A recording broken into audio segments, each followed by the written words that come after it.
Hello and welcome to episode 1. I'm your host, Jordan, and on this podcast, I help fight binge-watching boredom by watching the pilot episode of TV shows available on your favorite streaming networks and help you save time and answer the question, should I binge that? On today's episode, we'll be discussing Arrested Development, which is available on Netflix. Now, this one's a little different than normal. Normally I go in and watch an episode that I have never watched before. But for this one, I decided to watch the pilot episode to Arrested Development, which is one of my favorite shows. They just came out with their 5th season on Netflix, and I thought, you know what? I haven't watched it in a long time, and I haven't watched the pilot episode in an especially long time. So I wanted to go back and see if I still felt the same draw to it that I did last time. So I decided to give it a go, and we'll get into who the audience is. The audience, it's more, I guess it can really be for anybody. It's not necessarily for younger kids, but they don't, at least in this pilot episode, they didn't really have any cursing because they bleep it out, because it's filmed in kind of like a documentary style, kind of like The Office or Parks and Rec. So they bleep out cursing, and there really was no like excessive violence or sexual content in this that I'd worry about with kids. So really anybody can watch it. The people who are going to get the most enjoyment out of it are going to be older, young adults, and people who can get that humor. So moving on from the audience, the synopsis of the show. We're introduced to the Bluth family. We're introduced to Michael Bluth, who they say, he's happy because he's finally going to say goodbye to his family. And we meet his family, who is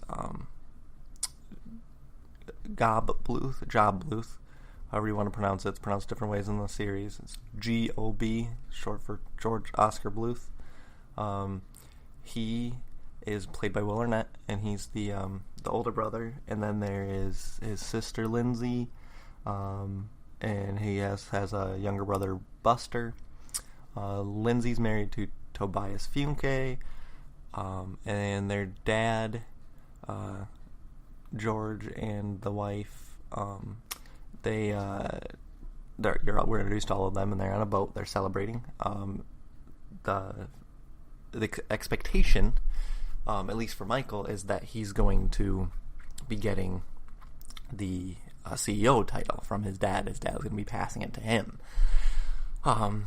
So we're introduced to all those characters. And we get a little snippet of what they're about, each of them. So in each of their introductions, we'll start with Michael. You can tell he's just the straight man. Pretty much just he is what you get. And then his brother, Job Bluth, he is he's a magician, so he's more like the black sheep of the family. The black sheep of the family. He is actually blackballed from the Magicians Association because he accidentally revealed a trick to them. So they're blackballing him. So he's trying to do a new trick on the boat to get them back and to get him back into the association. And then Lindsay, she's still kind of a rebellious girl. You can tell she kind of has daddy issues right away. That's why she married Tobias Funke, who is a psychiatrist who lost his job because he tried to do CPR on someone who was not needing CPR. So he lost his license, and they do fundraisers for things like Hoop is one of theirs, where they don't think that Jewish people should circumcise. So they just kind of do dumb fundraisers that no one wants and no one needs, and most of the money they get is from the Bluth Company, which is their company. Then when we are introduced to the mother, she is complaining about the homosexuals because they're protesting the yacht club's discriminatory policies, and she doesn't like that. And then the show goes on a little bit longer, and we see that Michael has been sacrificing a lot for the company, and he actually lives in one of the model homes in the attic, because the Bluth Company, if I haven't stated already, is a development company. They build houses, so Michael is staying in one of the model homes with his son, George Michael. They sleep in the attic, and Michael's been sacrificing. He's been parking in the back parking lots. Like, he's just always sacrificed, always on time to work, and he thinks that he deserves this promotion. So it flashes back to before the party, and Michael goes over to see his mother, and we find out about Buster. Buster is kind of a man-child. He still lives at home with his mom, and because of their considerable wealth, he has never had to do a real job or anything. He's been in school. He just takes classes. He took one on like cultural music, and he took one on cartography and mapping. Then Michael finds out that Lindsay has been in town for a week, living in a 4-star hotel on company money. The big theme in this episode is that the Bluths are spending company money on personal things, not business-related things. And Michael says, all right, well, after this party tonight, you guys are going to get cut off. You guys are going to have to get used to actually fending for yourselves. And then we find out that Tobias got his luggage confused, and oh no, he didn't get his luggage confused. No, he ended up trying on a different outfit, and he ended up looking like a pirate. And he mistook the homosexual protesters as pirates, and thought he was going into... It was a theme party. He thought it was a costume party that they was going to. So he's like, oh, these guys are all dressed up as pirates too. So he went along with them. So it turns out that the protesting homosexuals that were making the mother mad happened to have Tobias on there as well. Then we see George Michael working at the frozen banana stand, which is where George Bluth Sr., the father, started the business and selling frozen bananas. And we meet George Michael's cousin, Maybe. Now, the way they say it almost makes you think that she may not be his cousin, but then it turns out, no, they are in fact cousins, and she decides that they need to teach their parents a lesson for not being able to see each other ever by making out in front of them. And makes George Michael kind of uncomfortable. But then later on in the boat, they're all at the party, and the announcement happens that the wife is going to become the new CEO and not Michael. This upsets Michael, and he decides that that's when he's going to leave his family. He's gonna get another job, and he's gonna go away. He's gonna be done with them. He's wiping his hands clean with them, and he tells George Michael, his son, that, and George Michael goes and tells Maybe, his cousin, that they're gonna see each other even more now. They're gonna see even less of each other. And then Lindsay, Maybe's mother, comes by. So Maybe grabs George Michael and kisses him. And it doesn't work. Lindsay doesn't notice. Lindsay's completely oblivious to it. And George Michael kind of falls in love with his cousin at that point, which is unfortunate for him because they're cousins and he's leaving and not going to see her again, which I guess is probably a good thing for him. And they start packing up. Michael gets another job at Sitwell Industries, and he's got to move to Phoenix, Arizona. So he tells the family, look, I'm leaving, and the family tries to deal with things without him, and they realize that they need him. So they hold an intervention for him to stay with the family. And he still is, no, he doesn't want to go. He's just going to leave. He doesn't want to stay with the family, deal with them. So then he goes to pick up his son from the model home in the attic, and his son's talking to Lindsay. And his son's talking about how he just really has enjoyed hanging out with them, and he wishes that he could see them more. And Michael tells George Michael to go and load stuff up in the van, and then he talks to Lindsay. Michael talks to Lindsay for a minute and realizes, you know what, maybe I should stay. Maybe we should help each other out more. Family is, the number one thing. And then it shows them all playing a game of Monopoly as a family, and they're having a good time and joking around and laughing. And that's when Michael tells George Michael that they are in fact staying, and that Lindsay, Tobias, and Maybe are moving in with them, and that since it's going to kind of be tight quarters, he's going to have to share a bedroom with his cousin Maybe, which kind of freaks him out a little bit. And then that's the end of the episode, and at the end of the episode they talk about what's going to happen on the next episode, which, spoiler alert, if you have never seen Arrested Development, none of those things happen on the next episode. They're just kind of little clips of just more humorous things, but none of that happens in the next episode. In this one, Job tries to get a job at Sitwell Industries, and he makes a dove appear, and they don't want him. I missed one key point in that episode.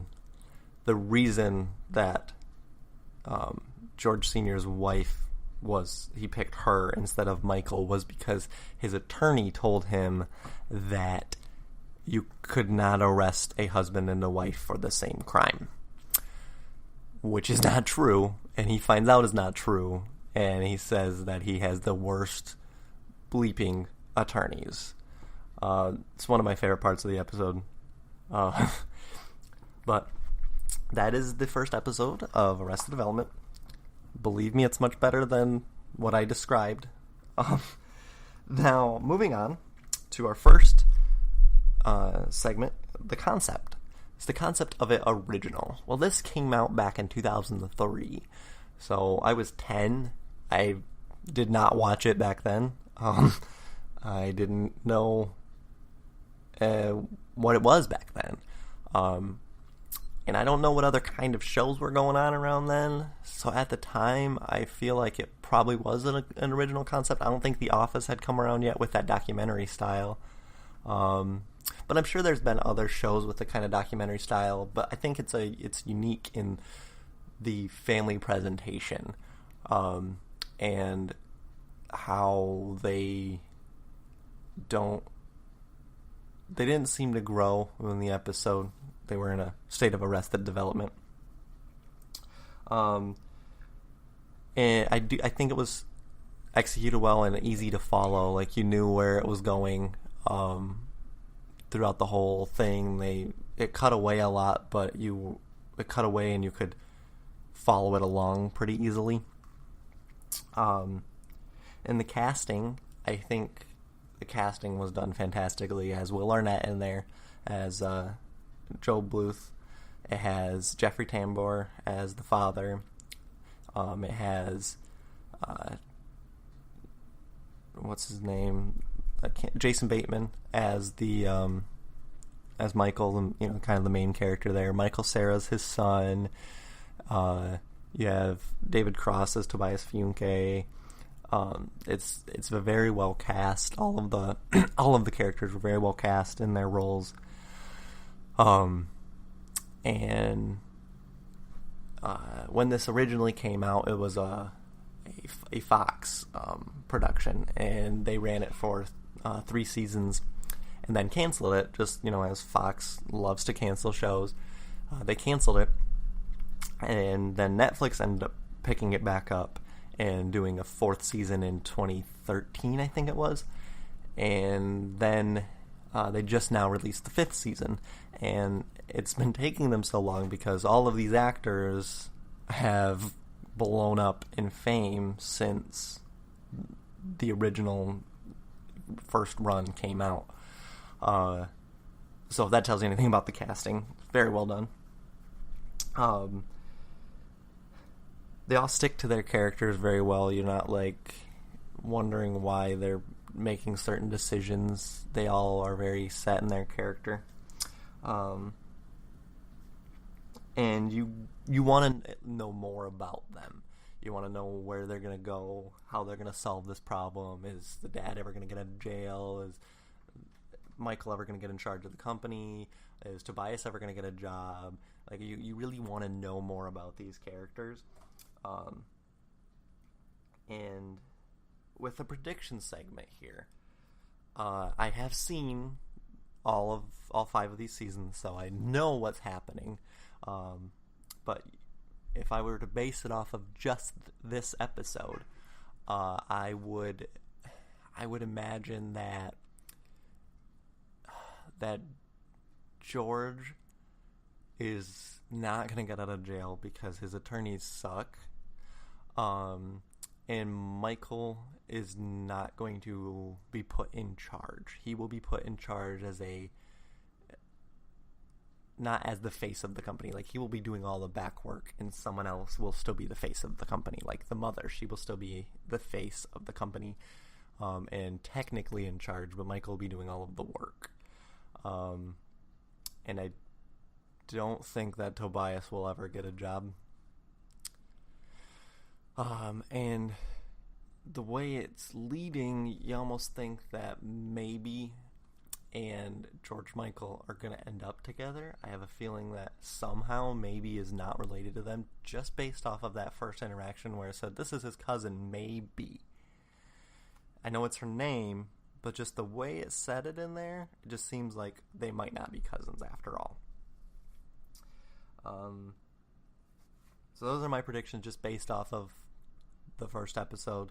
You'll have to watch all 5 seasons to see if it actually is true. So now the reveal if this is a winner or a loser. And to the surprise of nobody, it's a winner.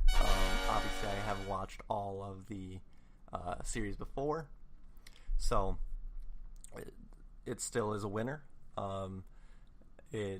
Some things didn't age well in it, like the jokes about the homosexuals. It's not really an appropriate thing nowadays, the way they did it, but it wasn't so offensive to turn you off of watching it, and the humor is just classic humor. It's still hits today as it did back in 2003, and back when I first started watching it, which was back in, I think, 2014. So yeah, it's a winner, and I hope you guys check it out and enjoy Arrested Development. I will give you a warning ahead of time. The 4th season is not as good as the rest of them. They had trouble getting all of the actors together, so it doesn't flow as well. But thank you all so much for listening. Please make sure to like and subscribe so you never miss an episode. Tell your friends, tell your family, tell the stranger, tell the guy on the bus sitting next to you to listen. We enjoy... I really enjoy putting this podcast out, and I really hope you guys enjoy listening to it. Thank you so much.